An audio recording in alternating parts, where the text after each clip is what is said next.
Le retour du bull run crypto, les gars, on va parler de ça ce matin. On a eu un petit week-end assez sympathique et on ira bien évidemment voir toutes les métriques alors qu'on est en train de voir BTC nous faire des jolis petits pumps et quelques alts. C'est parti avec un BTC justement qui est à 87 000 $. Il prend 3%, Ether qui le suit 2065 $. Très joli ce lundi matin. Missile Sol 5%. C'est à peu près pareil pour Link. On a Avax aussi qui est en grande forme qui nous pousse 10% ce matin. DOT 5,8%, on voit quand même pas mal de vieilles cryptos là qui performent ce matin, puis qui continue de chuter, qui perd 5,6%, Hype aussi dans le vert 6% ce matin. Dans le bas du top 50, il y a quelques belles perfs quand même, comme PP qui pousse un joli 5%, MNT 7%, et c'est Ondo qui est 50e ce matin, qui pousse 5,3%. Allez, on descend jusqu'à Trump qui pousse 8,7%.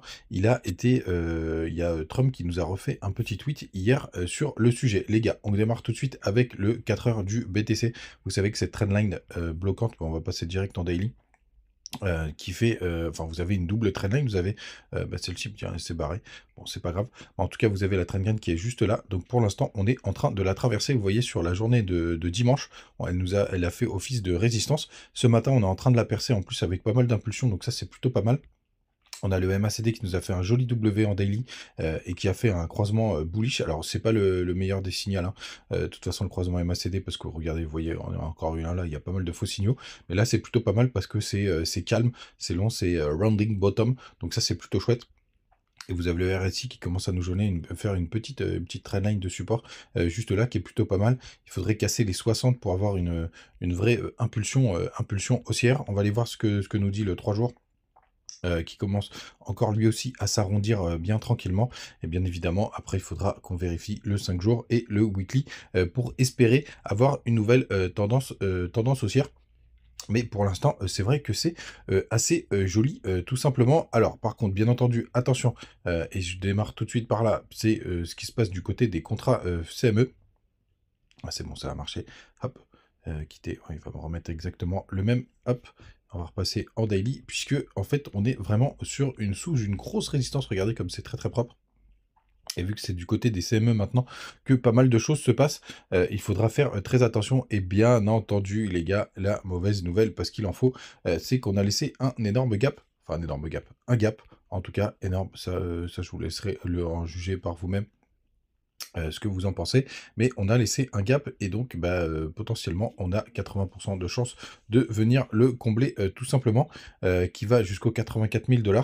Donc ce qui serait le plus logique les gars, c'est tout simplement qu'on se fasse rejeter malheureusement une énième fois.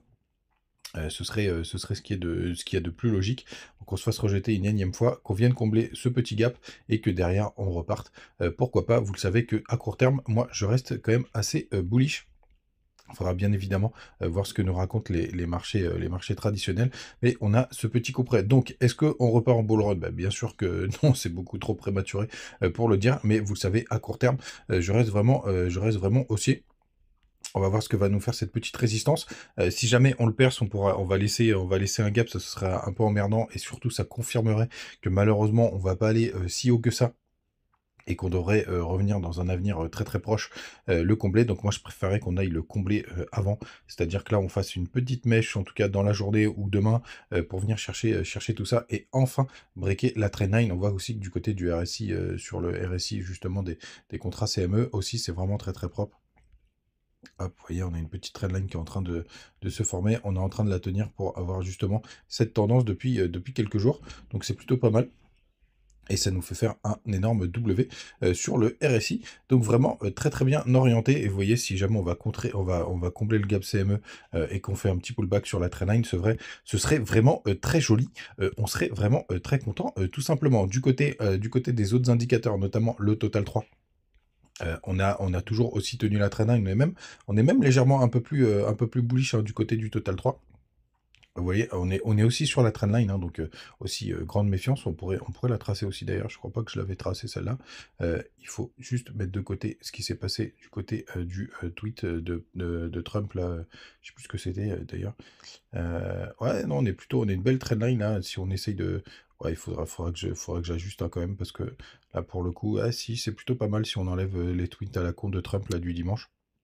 C'est plutôt chouette. On peut considérer qu'on l'a breaké un peu plus tôt. Donc plutôt pas mal aussi ce qu'on a du côté du Total 3. J'aime bien, j'aime bien. Voyons, on va chercher des plus hauts. Le RSI, on a eu un triple bottom, ça a pas mal tenu. Bref, à court terme, on a vraiment des confirmations d'une nouvelle petite hausse. Du côté de la Bitcoin dominance, on voit que le BTC aussi pareil. Pour l'instant, il consolide, donc ouais, non, c'est plutôt bien calqué, hein, ce qui se passe du côté des alts et du BTC. Là, on a vraiment tout qui pump en même temps, même si c'est pas le pump du siècle, c'est vrai que ça fait plaisir. Hier, je vous partageais sur Twitter une crypto qui a fait x10 et qui a été divisée par 3. C'est pourquoi je vous les partage. Je vous les partage ça parce que c'est Auction, ce qui est vraiment très important, les gars, de se dire, c'est que tout simplement, il faut prendre des profits. Voilà, c'est ce que nous rappelle ce bull run. Un peu plus qu'avant. Là, c'est très furtif, c'est très, on va dire, volatile et surtout des impulsions haussières qui sont très violentes et des corrections qui sont tout aussi violentes. Donc vraiment, les gars, prenez des profits sur ce bull parce que bah, quand vous êtes proche d'un x10, bah, ça vaut quand même le coup de prendre des profits tout simplement parce que ça va très très vite sur ce bull run. Un graphique partagé par Sina, bah, il est où, pourquoi je le vois pas, qui parle des zones du bull run. Alors moi j'y crois pas du tout à son truc. Mais bon, ça a fait quand même un petit peu d'auto, parce que vraiment, moi je pense que si jamais on a une nouvelle impulsion haussière, je pense que si on va chercher entre les 120 000 et 130 000 $, les gars, on sera déjà très content. Et moi, pour ma part, cette fois-ci, bah, même si le BTC même si les alts n'ont pas fait des folies, bah, il faudra quand même prendre des profits pour éviter de se faire piéger une nouvelle fois. Là, ce qu'on voit, d'ailleurs, on a une belle bougie weekly.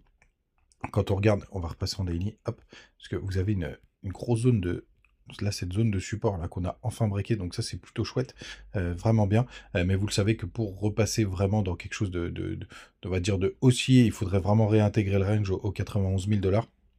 C'est pas du tout le cas pour le moment, mais le peu d'impulsion, on va quand même se le prendre parce que on est assez content. Allez, on finit avec les dernières métriques, mais avant tout, n'hésitez pas à venir du côté du Telegram, des petites news, des petits infos. Vous avez les liens du côté de BitGet, en ce moment, plein de cadeaux à gagner, et vous avez le lien crypto.com pour avoir la carte. Donc, qu'est-ce qu'on a? On a le Crypto Fear and Greed qui a 45, on est toujours dans la peur. Mais il a quand même pas mal poussé.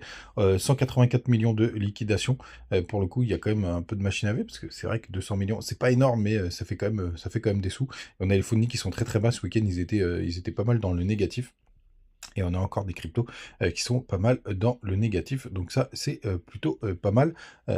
C'est vraiment un moment intéressant. Hier, je suis rentré sur une vieille crypto. Allez, je finis avec ça. Je suis rentré sur une vieille crypto sur laquelle j'étais sorti, puisque je m'intéresse énormément à ce qui se passe du côté des subnets de TAO. Je n'ai pas les compétences techniques pour vous faire un cours là-dessus. Mais sachez que, vous voyez, il y a le petit S, je suis sorti juste là du côté de Maza et je suis revenu dessus parce que je trouve vraiment assez intéressant ce qui se passe du côté des subnets. Et Maza est impliqué sur un des subnets, et donc je me suis dit c'est une des façons les plus simples d'investir dessus. Attention, j'ai pas mis un énorme truc, mais vous voyez, je suis rentré hier là sur cette petite bougie rouge. Là, je suis en positif ce matin, mais c'est un peu trop tôt pour le dire. On est sur un tout petit market cap, hein, on est à 15 millions sur 41 millions. La dilution est plutôt propre. Allez, comme je vous avais promis. La dilution est plutôt propre. On n'a pas une très très bonne note du côté de Chainbroker, 5,46, c'est pas dans les meilleurs. Et en fait, je suis rentré surtout parce qu'il y a, vous avez, il y a une énorme dilution de tokens, et d'ailleurs, c'est pour ça que j'étais sorti. Vous voyez, on est passé de 400 millions en quelques jours à 700 millions, donc quasiment à 40% en quelques jours là, au mois de mars. Et là, vu qu'il y a le gros qui est sorti, j'ai attendu un petit peu. Je me dis que ceux qui devaient vendre ont peut-être déjà vendu. Donc, je suis rentré dessus tout simplement parce que, parce que la dilution après, elle est un peu plus calmos. Vous voyez, là, on va prendre 30% d'ici, on va dire, à la fin de l'année. 30%, ça reste absorbable sur une petite cap. En tout cas, c'est pour ça que je me suis amusé à repartir sur Maza. Mais attention, les gars, hyper risqué, surtout en ce moment, vous le savez. Donc, est-ce que le bull run est reparti? Bien sûr que non. Pour l'instant, on est sous résistance. On a pas mal de petites choses à voir. Vous le savez qu'il y a plein d'étapes. Donc, allez, pour clôturer, plein d'étapes. Allez, breaker les résistances. Vous avez aussi la résistance des contrats CME, mais un retour aux 84 000 $, ce serait plutôt pas mal.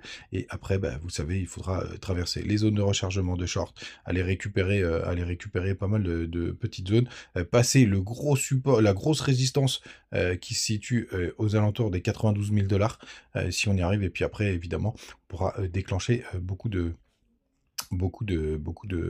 stops, donc ça ce sera plutôt pas mal, surtout qu'on veut aller on veut surtout aller en chercher. Faudrait que je réajuste, moi ça me fait penser, ma zone de rechargement de short, parce qu'elle a un petit peu bougé là, vous voyez ce petit cadre jaune, parce que ça se situe désormais entre les 96 000 et les 101 000 $. Je la réajusterai juste après, tout simplement. Mais les gars, attention, parce que rien n'est reparti, même si ce qui est en train de se passer fait vraiment plaisir. Les gars, vous savez tout, passez une très très bonne journée. On se retrouve comme d'habitude demain. Ciao.